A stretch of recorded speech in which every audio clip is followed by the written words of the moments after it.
اللہ اللہ الحمدللہ رب العالمین، اللہم صلی علی محمد وعلی آل محمد کما صلیت علی ابراہیم وعلی آل ابراہیم انک حمید مجید، اللہم بارک علی محمد وعلی آل محمد کما بارکت علی ابراہیم وعلی آل ابراہیم انک حمید مجید۔ آج ہم پارہ نمبر 25 کا خلاصہ پڑھنے جا رہے ہیں۔ اس کے آغاز میں ذکر ہو رہا ہے کہ قیامت کب آئے گی۔ اللہ کو اس کا علم ہے اور اس کے علم میں جو بھی چیزیں ہیں وہ کامل ہیں۔ وہ پھلوں کو شگوفوں سے نکالتا ہے، کون سی مادہ حاملہ ہوئی اور کس نے بچہ جنا جو اس کے علم میں نہ ہو۔ قیامت کو ان مشرکوں کے سب شرکا گم ہو جائیں گے۔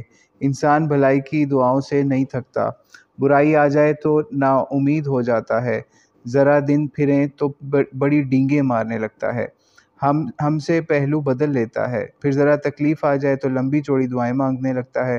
آخر میں فرمایا گیا کہ اب قرآن کی سچائی کے نشانات دنیا میں ظاہر ہونے والے ہیں۔ اللہ ہر چیز دیکھ رہا ہے اور سب کچھ اس کے قبضہ قدرت میں ہے۔ آگے سورہ شورى سٹارٹ ہو رہی ہے۔ اس سورہ کا موضوع بھی دعوت الی القرآن ہے۔ نزول وحی اور مشورے کی اہمیت اور اس کی حیثیت کا تذکرہ ہوا ہے۔ دعوت ایمان کو قبول کرنے والوں کے درجات کا بھی ذکر ہے، اور فرمایا گیا کہ آپ کو اور پہلے رسولوں کو یہی بات وحی کی گئی تھی کہ اللہ عزیز و حکیم ہے، زمین اور آسمان کی حکومت اسی کی ہے، فرشتے اس کی تسبیح کرتے ہیں اور ایمان والوں کے لیے بخشش کی دعائیں کرتے ہیں۔ یہ عربی زبان میں نازل ہونے والا قرآن آپ پر اسی لیے وحی کیا گیا ہے کہ آپ مکہ اور اس کے ارد گرد رہنے والوں کو قیامت سے خبردار کریں کہ وہاں ایک گروہ جنتی ہوگا اور ایک جہنمی۔ اللہ چاہتا تو سب کو ایک جماعت بنا دیتا، لیکن وہ جسے چاہتا ہے اپنی رحمت میں داخل فرماتا ہے، مگر ناانصاف ہر قسم کی مدد سے محروم ہوں گے۔ حیات اور موت اسی کے قبضہ قدرت میں ہے۔ اگلے رکوع کے اندر دعوت قرآن اور سابقہ کا ذکر ہے۔ محمد رسول اللہ صلی اللہ علیہ وآلہ وسلم سے جو تم اختلاف کر رہے ہو، اس کا فیصلہ اللہ کرے گا، وہ اپنی بات پہنچا چکے ہیں۔ ان کا بھروسہ تو محض اللہ پر ہے، جو آسمان اور زمینوں کا خالق ہے، اسی نے تمہیں جوڑے جوڑے بنایا اور جانوروں کو بھی اور تمہاری نسلوں کو پھیلایا۔ اس جیسا کوئی نہیں، وہ کائنات کا واحد مالک ہے، جسے چاہتا ہے رزق میں وسعت دیتا ہے۔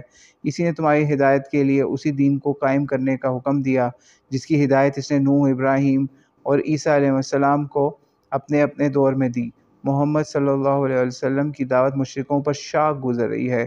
یہ نہیں سوچتے کہ اللہ تعالیٰ اپنی طرف بلانے کے کام کے لیے جسے چاہتا ہے چن لیتا ہے۔ اہل کتاب نے حق جان لینے کے باوجود ضد اور ہر ڈرمی کے باعث اختلاف کیا ہے۔ اگر اللہ کی طرف سے عذاب کا ایک وقت مقرر نہ ہوتا تو ان کا خاتمہ کر دیا جاتا۔ اے محمد کریم صلی اللہ علیہ وآلہ وسلم، آپ دین حق کی طرف بلاتے رہیں جیسے آپ کو حکم ملا ہے، حق پر قائم رہیے، ان کی خواہشات کے پیچھے نہ چلیے، اور کہیے میرا ایمان قرآن مجید پر ہے، مجھے تمہارے درمیان انصاف کرنے کا حکم ملا ہے، اللہ ہی میرا اور تمہارا رب ہے، وہی تمہارے اور ہمارے درمیان فیصلہ کرے گا۔ اللہ کی توحید کے بارے میں جھگڑا کھڑا کرنے والوں کا اس پر سخت عذاب ہوگا۔ قیامت کو انصاف ہوگا جو شاید قریب ہی آ لگی ہے۔ منکر قیامت اس کے بارے میں جلدی مچاتے ہیں، ایمان والے تو اس سے ڈرتے ہیں، انہیں اس کے برپا ہونے کا یقین ہے۔ اللہ تعالیٰ اپنے بندوں پر بہت مہربان ہے۔ آگے 4 رکوع کے اندر مشرک اور مومن دو گروہوں کا ذکر ہے کہ آخرت کے طالبوں کو اللہ ان کی طلب سے زیادہ عطا فرماتا ہے۔ دنیا مانگنے والوں کو یہی ملتا ہے، آخرت میں ان کا کوئی حصہ نہیں۔ ان کے شریک ایک بے بنیاد بات کی طرف بلاتے ہیں، اگر فیصلہ کی بات نہ ہوتی تو ان کا فیصلہ کبھی کا ہو گیا ہوتا۔ اللہ کے دین کو ماننے والے اس کے فضل کی بشارتیں پائیں گے۔ آپ ان مشرکوں سے کہہ دیں کہ تم سے دین کی دعوت پر کوئی معاوضہ نہیں چاہتا، مگر اتنا تو کر دو کہ میری رشتہ داری کا لحاظ کر لو۔ ان کا خیال ہے کہ آپ نے قرآن خود تیار کر لیا ہے۔ ان کو معلوم ہونا چاہیے کہ اگر اللہ نہ چاہے تو آپ ایک لفظ بھی نہیں سنا سکتے۔ وہی اپنے بندوں کی توبہ قبول کرتا ہے، اپنے فضل سے ان کو مزید عطا کرتا ہے۔ اگلے رکوع کے اندر نیک بندوں کے اوصاف ہیں۔ 5ویں رکوع میں اے لوگو، تم پر جو مصیبت آئی ہے تمہارے اپنے اعمال کا نتیجہ ہوتا ہے، جبکہ وہ بہت کچھ معاف کر دیتا ہے۔ اگر وہ سمندر میں چلنے والی کشتیوں کو تمہارے اعمال کے باعث ڈبو دے تو تم کیا کر سکتے ہو؟ سنو، کچھ تمہارے پاس ہے، سب دنیا کا عارضی سامان ہے۔ اے ایمان والو، ایمان والوں کے لیے اللہ کے پاس ہمیشہ رہنے والا سامان موجود ہے۔ جو خوش نصیب بڑے گناہوں اور بے حیائی کے کاموں سے بچتے ہیں، غصہ آئے تو معاف کر دیتے ہیں اور اللہ کے حکم پر لبیک کہتے ہیں اور نماز قائم کرتے ہیں اور اپنے معاملات میں باہمی مشورے سے طے کرتے ہیں، ہمارے دیے ہوئے میں سے خرچ کرتے ہیں، اگر ان کے ساتھ زیادتی ہو تو بدلہ لیتے ہیں اور بدلہ برابر برابر ہے، اور معاف کر دینے کا بھی اللہ کے ہاں بڑا اجر ہے۔ لیکن مظلوم بدلہ لے لے تو اس پر کوئی الزام بھی نہیں، البتہ صبر اور معاف کر دینا بڑی ہمت کی بات ہے۔ رکوع نمبر 6 کے اندر وحی الہی اور اس کی دعوت کا ذکر ہے۔ فرمایا کہ ظالم قیامت کے روز بہت ذلیل ہوں گے اور کہیں گے دنیا میں واپس بھیجنے کی کوئی تدبیر ہے؟ ایمان والے بول اٹھیں گے کہ ظالموں کو اب ہمیشہ ہمیشہ یہاں رہنا ہوگا۔ اے لوگو، وہ دن آنے سے پہلے جس سے لوٹنے کی کوئی صورت نہ ہوگی، اپنے رب کی بات مان لو۔ اگر تم نہیں مانتے تو پیغمبر کو ہم نے تم پر نگران بنا کر نہیں بھیجا۔ زمین اور آسمان کی شاہی اللہ کی ہے، جو چاہے پیدا کرے، جسے چاہے بیٹیاں دے، جسے چاہے بیٹے دے اور جسے چاہے بانجھ کر دے۔ اللہ تعالیٰ اپنے بندوں سے 3 ذریعوں سے ہم کلام ہوتا ہے، وحی کے ذریعے، پردے کے پیچھے سے، یا فرشتہ بھیج کر۔ اے نبی، اسی طرح ہم نے آپ کی طرف اپنا فرشتہ بھیجا ہے، ہم نے ہی روشنی رکھی ہے، اسی سے ہم جس کو چاہتے ہیں ہدایت دیتے ہیں اور آپ سیدھی راہ کی طرف رہنمائی کرتے ہیں۔ یہ راہ حق ہے، تمام امور کی بازگشت اللہ ہی کی طرف ہے۔ آگے سورۃ الزخرف سٹارٹ ہو رہی ہے، یہ بھی مکی صورت ہے۔ قرآن مجید اللہ کی کتاب ہے، تمہاری روح گردانی کے باعث اسے زمین سے نہیں اٹھا لیا جائے گا، وہ غالب ہوگا اور مخالفین کا ناکام ہو کر رہیں گے۔ اس آگے رکوع نمبر 7 کے اندر قرآن حکیم باقی اور غالب رہے گا، اس کا ذکر ہے کہ ہم نے اس قرآن کو عربی زبان میں اتارا ہے تاکہ تم سمجھو۔ ہاں، یہ بڑے مرتبے والی ہے، لوگوں نے ہر رسول کا مذاق اڑایا اور ہم نے بڑے بڑے زور آوروں کو ہلاک کر دیا۔ ان ظالموں کو اقرار ہے کہ زمین و آسمان اللہ نے بنائے ہیں، جس نے زمین کو بچھایا، اس میں راستے بنائے، آسمان سے بارش اتاری، اس نے ہر شے جوڑا جوڑا بنائی، سواری کے لیے کشتیاں اور جانور بنائے تاکہ تم اس کا شکر ادا کرو۔ اس نے ان کو تمہارے تابع کر دیا، مگر انسان بڑا ناشکرا ہے۔ اگلے رکوع کے اندر گمراہ مشرکین کا مزید ذکر ہے۔ یہ کہتے ہیں فرشتوں کو خدا کی بیٹیاں بناتا ہے اور خود بیٹیوں سے نفرت کرتا ہے، حالانکہ فرشتے تو خدا کے بندے ہیں۔ پھر ان کا یہ کہنا کس قدر غلط ہے کہ اللہ تعالیٰ چاہتا تو ہم فرشتوں کی عبادت نہ کرتے۔ ان کے پاس اس غلط عقیدے کی اس کے سوا کوئی دلیل نہیں کہ ان کے باپ دادا بھی اسی گمراہی میں مبتلا تھے۔ آگے رکوع نمبر 9 کے اندر قرآن مماثل دعوت ابراہیمی کا ذکر ہے۔ آپ نے جس بات کی طرف ان کو بلایا ہے، حضرت ابراہیم علیہ السلام نے بھی قوم کے سامنے یہی دعوت پیش کی تھی اور وہ اپنی اولاد میں یہی کلمہ توحید چھوڑ کر گئے تھے، مگر یہ لوگ دنیا کے چکروں میں پڑھ کر حق کو بھول گئے۔ ان کا کہنا ہے کہ قرآن مکہ اور طائف کے کسی رئیس پر اترنا چاہیے تھا۔ انہیں بتا دیں اللہ کی رحمت ان کے ہاتھ میں نہیں ہے، ہم رزق تمہاری مرضی سے نہیں بانٹتے تو کیا نبوت تمہاری مرضی سے تقسیم کریں گے؟ اگر یہ خطرہ نہ ہوتا کہ لوگ سب ہی ایک ہی طریقہ اختیار کریں گے تو ہم بلند و بالا عمارات اور دنیا کی ساری دولت کافروں کو دے دیتے۔ یاد رکھو، دولت دنیا بالکل عارضی شے ہے، آخرت اللہ سے ڈرنے والوں کا اس میں حصہ ہے۔ اگلے رکوع کے اندر ذکر الہی سے روگرداں لوگوں کا ذکر ہے کہ ذکر الہی سے منہ موڑنے والوں پر شیطان مسلط ہو جاتا ہے، وہ ان کو سیدھے راستے سے روکتا ہے اور وہ سمجھتے ہیں کہ ہم سیدھے راستے پر ہیں۔ جب ہمارے ہاں پیش ہوں گے تو قیامت کے دن شیطان سے دور بھاگنے کی تمنا کریں گے، مگر ان کو اس کے ساتھ ہی جہنم میں رہنا پڑے گا۔ ایسے اندھے بہرے بھلا آپ کی بات کیا سنیں گے؟ ہو سکتا ہے کہ آپ کی موجودگی میں یہ عذاب خداوندی کا شکار ہو جائیں یا آپ کے بعد انہیں سزا دی جائے۔ آپ وحی کو مضبوط تھامے رہیے، آپ یقیناً سیدھے راستے پر ہیں۔ اور حقیقت یہ ہے کہ یہ کتاب قرآن مجید آپ کے لیے، آپ کی قوم کے لیے بڑا شرف ہے۔ اس کتاب کا پیغام کوئی نرالا نہیں، پہلے رسولوں کی طرف بھیجی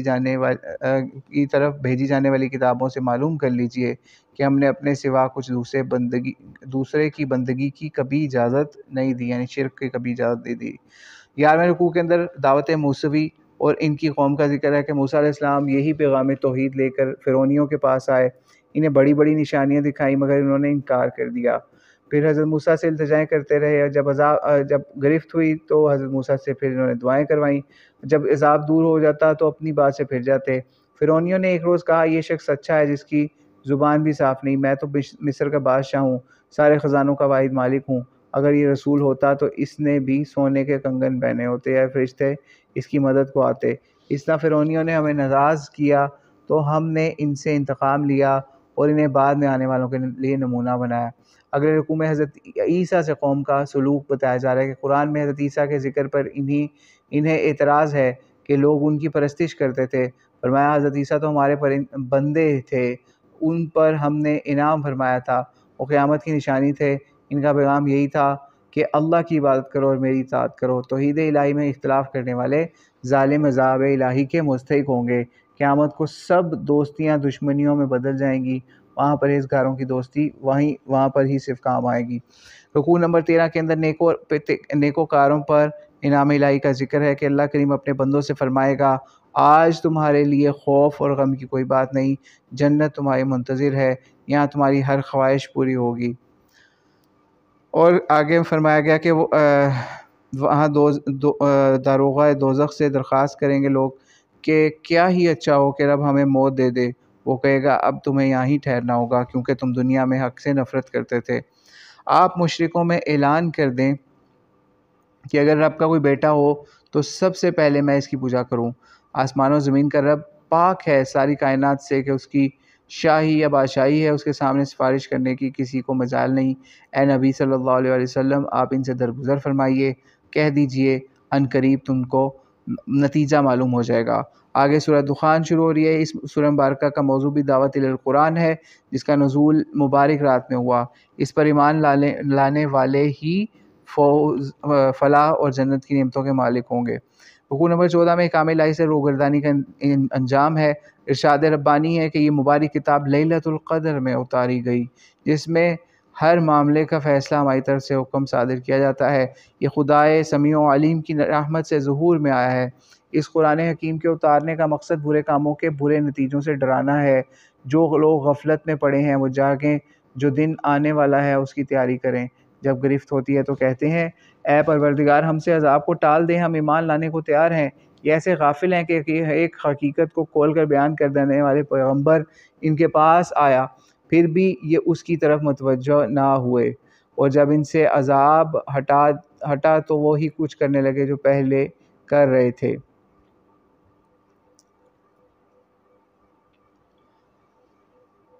آگے مزید ذکر ہے کہ ان سے پہلے قوم فرعون کو آزمایا گیا، ان کے پاس موسیٰ علیہ السلام تشریف لائے، انہیں حکم ہوا کہ بندوں کو لے کر، یعنی حضرت موسیٰ کو حکم ہوا کہ بندوں کو لے کر، قوم کے بندوں کو لے کر راتوں رات نکل جائیں، فرعونی پیچھا کریں گے اور سارے غرق ہو جائیں گے۔ کتنے ہی باغ، چشمے، کھیت، شاندار محل تھے جو وہ سب پیچھے چھوڑ گئے، کتنے ہی عیش کے سر و سامان تھے جن میں وہ مزے کر رہے تھے، ان کے پیچھے دھرے کے دھرے رہ گئے، پھر نہ آسمان ان پر رویا نہ زمین، ہم نے دوسروں کو ان کا وارث بنا دیا۔ رکوع نمبر 15 کے اندر فیصلے کے دن کا ذکر ہے کہ ہم نے بنی اسرائیل کو فرعون کے رسوا کن عذاب سے بچا لیا، پھر ان کو دوسری قوموں پر ترجیح دی۔ یہ منکرین آخرت کہتے ہیں کہ اگر مرنے کے بعد زندگی بھر حق ہے تو ہمارے آباء و اجداد کو زندہ کر کے لے آؤ۔ ان ظالموں کو پتہ ہونا چاہیے کہ ان سے طاقتور مجرم ہلاک ہو چکے ہیں۔ یہ کائنات کے کوئی کیلنڈرے کا کھیل نہیں، ہم نے اس کو ایک مقصد کے لیے پیدا کیا ہے، یقیناً فیصلے کا دن مقرر ہے، اس دن کسی کے وہ کام نہ آئے گا۔ آگے متقین پر انعامات الہی کا ذکر ہے۔ 16ویں رکوع میں فرمایا سنو، زقوم کا درخت گنہ گاروں کی خوراک ہوگی اور تیل کی تلچھٹ جیسا کھولتا پانی ہوگا۔ کہا جائے گا پکڑو اس باغی کو، گھسیٹتے ہوئے اس کو جہنم میں لے جاؤ، اس کے سر پر کھولتا ہوا پانی انڈیلو۔ پھر کہا جائے گا ارے چودھری یہی ہے جس کے بارے میں تو شک میں مبتلا تھا۔ خدا ترس لوگ امن کی جگہ میں بیٹھیں گے، باغوں اور چشموں میں ریشمی لباس پہنے آمنے سامنے ہوں گے، ان کی ہر خواہش پوری کی جائے گی۔ سورۃ الجاثیہ آگے شروع ہو رہی ہے، ابھی مکی صورت ہے۔ اس سورہ کا مضمون بھی دعوت القرآن ہے۔ میں سابقہ یعنی پچھلی قوموں اور آخرت کی زندگی مثالیں دے کر سمجھایا گیا ہے کہ عزت کتاب اللہ کی اتباع سے وابستہ ہے۔ کتاب اللہ کی اتباع نہ کرنے سے ذلت آتی ہے۔ یہ قرآن حکیم خدائے عزیز و حکیم نے نہایت اہتمام سے اتارا ہے، جس توحید کی یہ دعوت دے رہا ہے اور جس روز جزا سے یہ ڈرا رہا ہے۔ اس کے دلائل آسمان و زمین کے چپے چپے میں موجود ہیں۔ انسان کی غفلت، رات اور دن کا آنا، بارش برسانا، زمین، نباتات کا اگنا، ہواؤں کی گردش، غرض ہر چیز میں توحید اور مرنے کے بعد زندگی کے نشانات موجود ہیں۔ اگر یہ نشانیاں لوگوں کی سمجھ میں نہ آئیں تو کون سی بات ہے جسے وہ سمجھیں اور مانیں گے؟ خدا کا کلام سن کر اس طرح چل دیتا ہے، یعنی یہ لوگ گویا کہ کوئی بات سنی ہی نہ ہو، اور آیات الہی کے ایسے لوگ مذاق اڑاتے ہیں۔ ایسے لوگوں کے لیے دنیا اور آخرت میں عذاب الہی ہے، عذاب کا فیصلہ ہو چکا ہے۔ شریعت الہیہ کا اتباع کا لازم ہے۔ رکوع نمبر 18 میں اس کا ذکر ہے کہ اللہ تمہارے لیے سمندر کام پر لگا دیے ہیں، اللہ نے تمہارے لیے سمندر کام پر لگا دیے ہیں تاکہ تم کشتیوں پر سوار ہو کر حلال روزی تلاش کر سکو۔ صرف یہی نہیں بلکہ ساری کائنات کو تمہارے لیے مسخر کر دیا ہے۔ ایمان والوں کو چاہیے آخرت کے منکروں کو ان کے حال پر چھوڑ دیں۔ جو اچھے عمل کرے گا اچھا بدلہ پائے گا، جو برے کرے گا اس کا وبال اسی پر ہوگا۔ ہم نے اس سے پہلے بنی اسرائیل کو کتاب و حکمت نبوت عطا فرمائی تھی، انہیں عمدہ رزق عطا کیا تھا، مگر انہیں اس دور کے تمام انسانوں پر فضیلت عطا فرمائی تھی، مگر ان لوگوں نے حق آ جانے کے بعد جان بوجھ کر اس کا انکار کر دیا۔ ان کا فیصلہ قیامت کو ہوگا۔ پھر ہم نے آپ کو شریعت دے کر بھیجا، آپ شریعت کا اتباع کریں، خواہشات کے پجاریوں کا ساتھ نہ دیں۔ یقین کرنے والوں کے لیے رحمت ہے۔ کبھی ایسا نہ ہوگا کہ ہم بروں اور اچھوں کی زندگی اور موت ایک جیسی کر دیں۔ رکوع نمبر 19 خواہشات کی پیروی کے انجام کا ذکر ہے کہ ان لوگوں نے تو خواہشات کو اپنا معبود بنا لیا ہے، کہتے ہیں کہ آخرت کا کوئی وجود ہی نہیں، ہم تو زمانے کی گردش سے مرتے ہیں۔ جب ان کو دلائل کے ساتھ بات سمجھائی جاتی ہے تو کہتے ہیں ہمارے آباء و اجداد کو زندہ کر کے دکھاؤ تو لے آئیں گے ایمان۔ ان کو بتا دیں زندگی اور موت اللہ کے قبضے میں ہے، لیکن اکثر اس حقیقت سے لوگ بے خبر ہیں۔ قیامت کے روز آخر رکوع یہاں پہ آ رہا ہے، 20واں رکوع آ رہا ہے۔ قیامت کے روز اہل باطل بڑے نقصان میں ہوں گے، ہر شخص کے ساتھ اس کے اعمال نامے کے مطابق سلوک ہوگا۔ ایمان والے نیکوکار اللہ کی رحمت میں ہوں گے اور کافر ذلیل ہوں گے۔ ان کو اللہ کی آیات پڑھ کر سنائی جاتی ہیں تو یہ تکبر کرتے ہیں، یہ کہتے ہیں ہم نہیں جانتے قیامت کیا چیز ہے، قیامت کب آئے گی۔ تو یہ بدعمالیاں ان کو اپنی لپیٹ میں لے لیں گی، اس لیے انہوں نے اللہ کی آیات کا مذاق اڑایا تھا۔ دنیا کی زندگی نے ان کو فریب دیا اور آج ان کی توبہ قبول ہونے کی کوئی صورت نہیں۔ ساری حمد و ثنا اللہ بزرگ و برتر کے لیے ہے، جو آسمان اور زمین اور ساری مخلوق کا پالنے والا ہے۔ اور اس طرح یہ آج خلاصہ ختم ہو رہا ہے، تو اللہ سے دعا ہے کہ جو ہم نے پڑھا اللہ اس کو قبول فرمائے اور ہمیں اس قرآن کے پیغام پر عمل کرنے والا بنائے۔